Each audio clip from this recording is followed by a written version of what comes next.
Hello student. After then we should have to see the surface anatomy of the trachea and the bronchus. So as you know, trachea and bronchus, they are the part of the respiratory tract, and the trachea, it is the continuation of the larynx, and the two bronchus, they are continue as form the bronchial tree. So the trachea, it should be start into the lower part of the larynx, and then it should be ends into that the right and left bronchus in the middle of the sternum.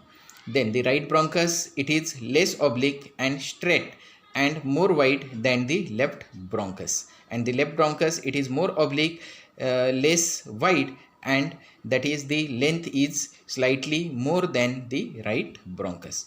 So let's see the detail of the surface anatomy of the trachea and the bronchus. So let's see the surface anatomy of the trachea and the bronchus. So firstly we should draw the surface anatomy of the trachea. So you know trachea, then it should be divided into that the right and the left bronchus. So to draw that is the trachea on that is the neck and into that the upper part of the thorax. So first point for the trachea, that is put a point below to that the cricoid cartilage. So here you can see that is these are the cartilage, thyroid cartilage, and this is the ring shaped cricoid cartilage. So first point, take below to the arch of cricoid cartilage. So here this is the cricoid cartilage, and below to it here you can take, that is the first point. Then mark a point 1 centimeter to the right of the center of the sternal angle. So here you can see that is the sternum, and this is the manubrium and the body. So attachment of that is the manubrium and the body, it is called the sternal angle. So the second point, it should be taken, that is 1 centimeter to the right of the center of the sternal angle. That is the sternum, this is the center, and 1 centimeter right. So here you can see that is the second point. Then after then draw two parallel lines of the 2 centimeter apart from each other, which should commence at the first point and incline very slightly to the right at the sternal angle. So from that is the 2 point, here first point, and this is the second point. From this, that is the two parallel lines, they should be drawn, and the distance between that the two parallel line, that is near about the 2 centimeter, which should be these two lines that should be slightly inclined on the right side of the sternal angle. So here you can see that is the first lateral line, and here that is the second lateral line, which is apart from the 2 centimeter from each other here. So these are, that is the marking of the trachea. After then, that is the right bronchus. So you know the trachea, it should be divided into the right and the left bronchus. So for drawing or the surface anatomy of the right bronchus, mark that is the sternal end of third costal cartilage. So here in the sternal angle, this is the second costal cartilage, and below to it, that is the third costal cartilage. Okay, so draw 2.5 centimeter from that is the sternal margin. So from this, this is the sternal margin, and from this, that is the 2.5 centimeter, take that is the point. Then from that is the first point, that is from that the sternal angle, okay, which is inclined on the right side, that is you should draw the two parallel line which is attached to that the second point. So here this is the right bronchus. After then, that is the left bronchus. So put a point on the left third costal cartilage. So that is the second costal cartilage, and that is the third costal cartilage. That is the 3.5 centimeter long from that the median plane. So this is the median plane, and from this, that is the 3.5 centimeter, means near averagely about in this region. You have to take that the point. Then draw off the line 5 centimeter joining these 2 points. So that is the first point, which is slightly inclined on the right side, that is the lower end of the trachea, and then draw the 5 centimeter line which is attaching to that the second point of the left bronchus. So this one, so that is the left bronchus. So this is the trachea, that is the right bronchus, which is short, wide, and that is straight as compared to that the left bronchus. And left bronchus, it is long and it is directed laterally and more obliquely than the right bronchus. So that is the surface anatomy of the trachea and right and left bronchus. After then, let's see the surface anatomy related with the carotid artery. So as you know, carotid artery have the 3 parts. That is, first part, it is called the common carotid artery, and then into that the neck region, that the common carotid artery, it should be divided into the external carotid artery and the internal carotid artery. So we should have to draw, that is the common carotid artery, the external carotid artery, and the internal carotid artery. So for this we should draw, that is, this is the sternum manubrium sterni and this is the right clavicle. So this is the sternoclavicular joint. Then this is the thyroid cartilage, below to it, that is the cricoid cartilage is present. Okay. Then this is the sternocleidomastoid muscle, which is originate from that the sternum and inserted on the mastoid process of present mastoid process of the skull. Then this is the angle of mandible. Actually this is the mandible and this is the angle of mandible, and this is the condyle of the mandible. So here, so let's start to forming, that is the common carotid artery. So to draw the common carotid artery, make or the mark the point on the sternoclavicular joint. So here in this region, this is the sternoclavicular joint. So take a point, first point in this region. Okay. Then put a point on the anterior border of the sternocleidomastoid muscle. So here you can see, that is the anterior border of the sternocleidomastoid muscle. So here you can see, this is the sternocleidomastoid muscle and the anterior border, this one. So for the taking the second point, that take a point on the anterior border of the sternocleidomastoid muscle. कहाँ लेना है? At the level of the upper border of the thyroid cartilage. So here you can see, that is the thyroid cartilage and this is the upper border, this one. So at the level of the upper border of the thyroid cartilage and on the anterior border of the sternocleidomastoid muscle, you should take, that is the second point. Then the join these 2 points by the 2 lining. So on both side you should draw, that is the lining. So this one and this one. So that is the common carotid artery. Okay. After then we should have to see the external carotid artery and the internal carotid artery.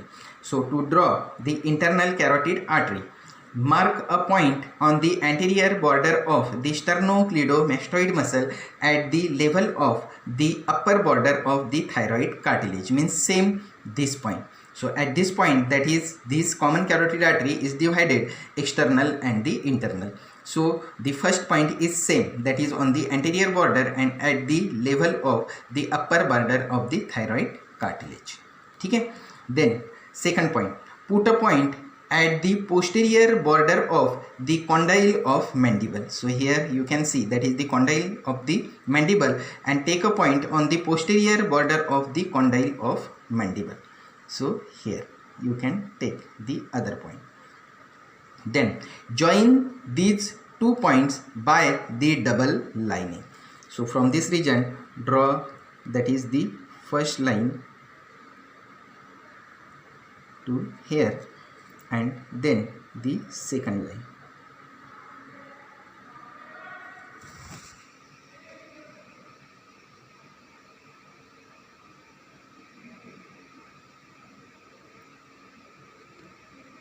So in this way. So that is the internal carotid artery. So from this region you can say that is the common carotid artery, from this region to this region, and from this region to this region, that is the internal carotid artery. Then to draw the external carotid artery. So the first point is same, that is in the anterior border of the sternocleidomastoid muscle and at the upper border of, at the level of the upper border of the thyroid cartilage.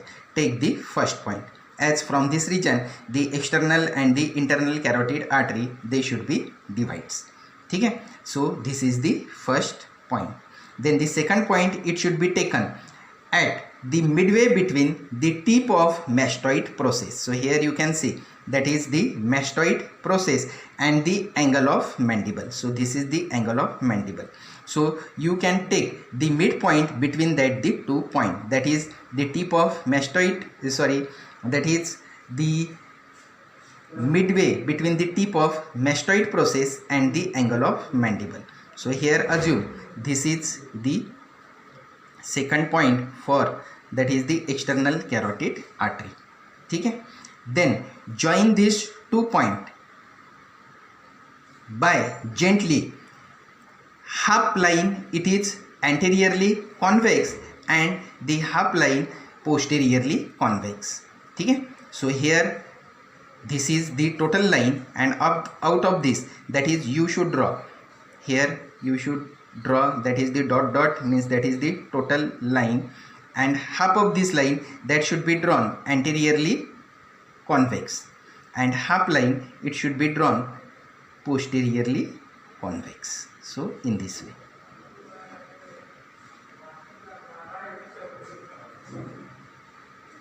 So this S shape, that the marking is present, surface marking, that is the external carotid artery.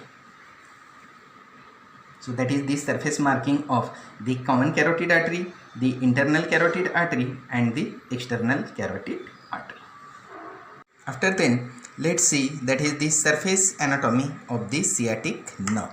So here in this diagram you can see that is the posterior part of the sacrum, that is the iliac crest, that is the posterior superior iliac spine, that is the ischium, and this is the ischial tuberosity, that is the posterior part of the femur. This is the head of the femur, that is the greater trochanter, and that is the posterior surface of the femur.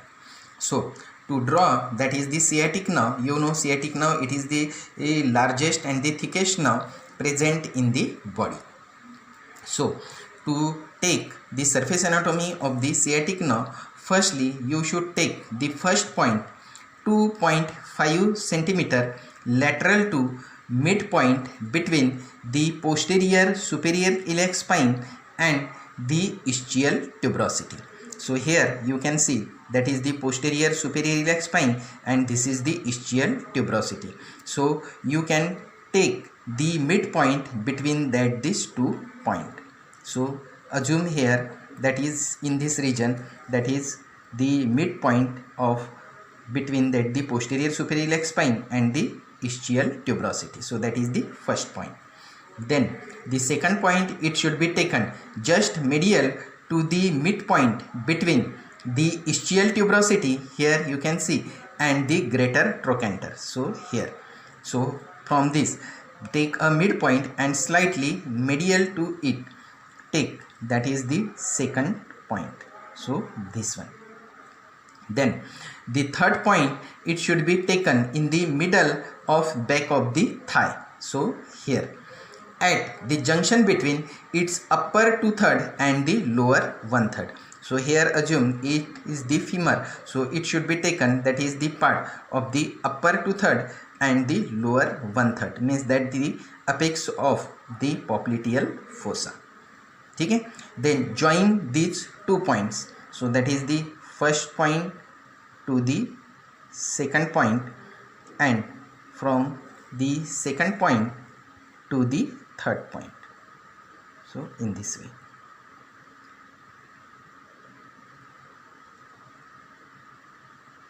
So slightly thick line you should draw, because that is the sciatic nerve, it is the thicker and the longer nerve in the body.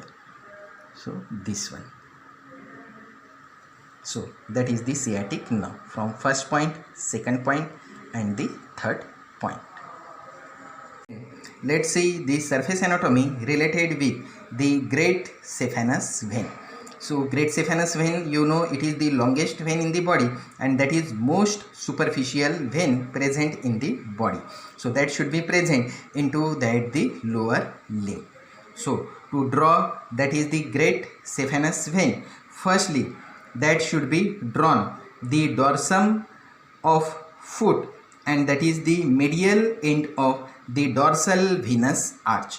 So this is the dorsum of foot, that is the right foot, and here you can see that is the dorsal venous arch. So here you can see, so you can take the first point on the medial point of the dorsal venous arch. Then the second surface, the second point that should be taken on the anterior surface of the medial malleolus. So here you can see that is the medial malleolus is present, so it should be taken the second point on the anterior surface of the medial malleolus. So that is the second point.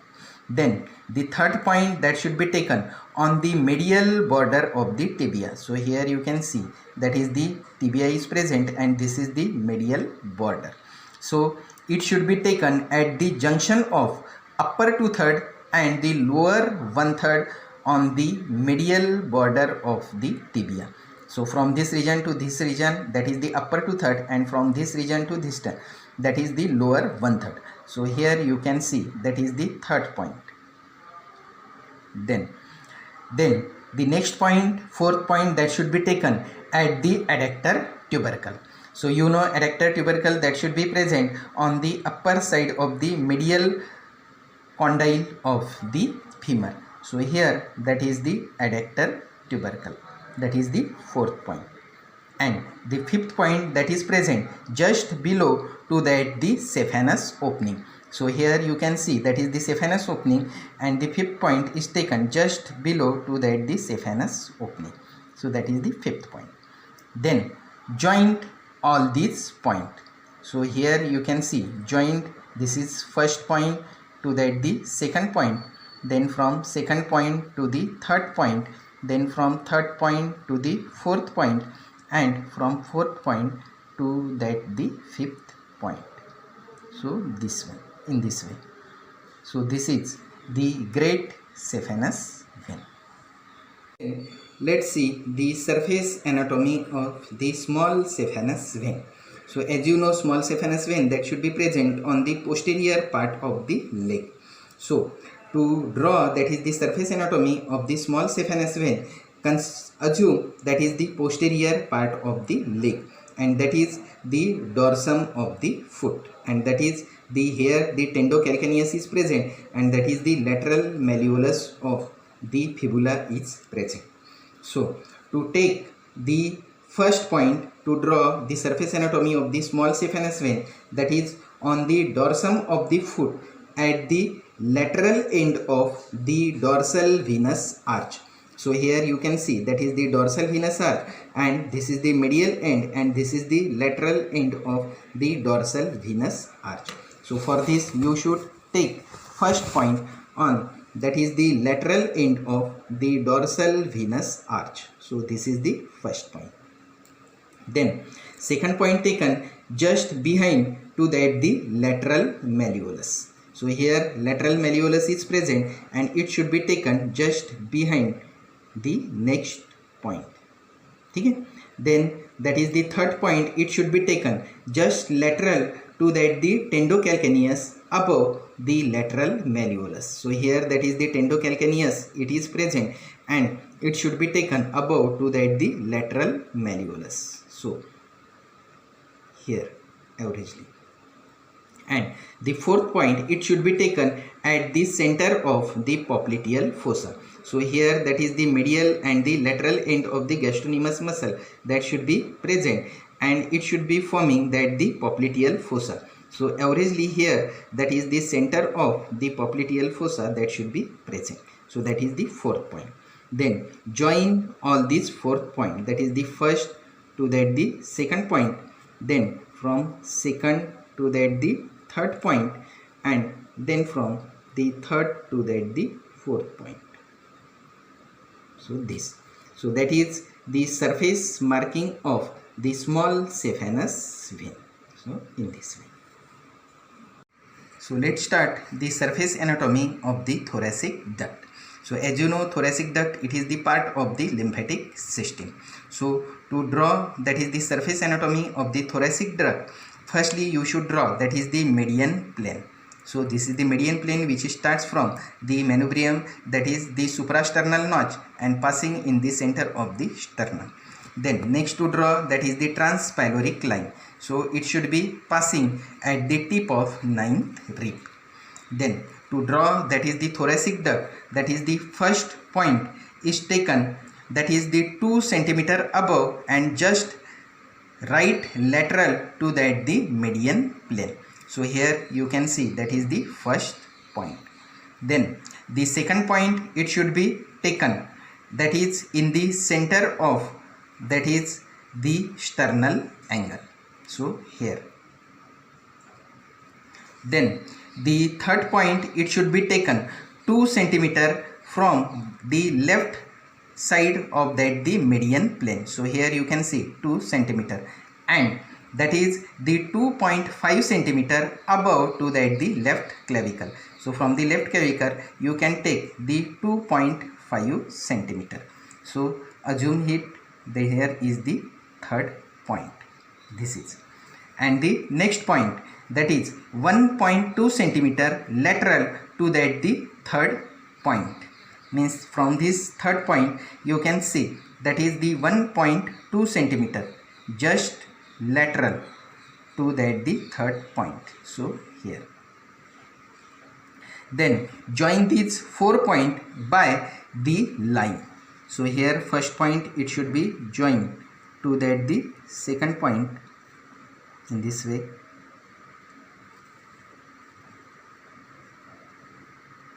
This one.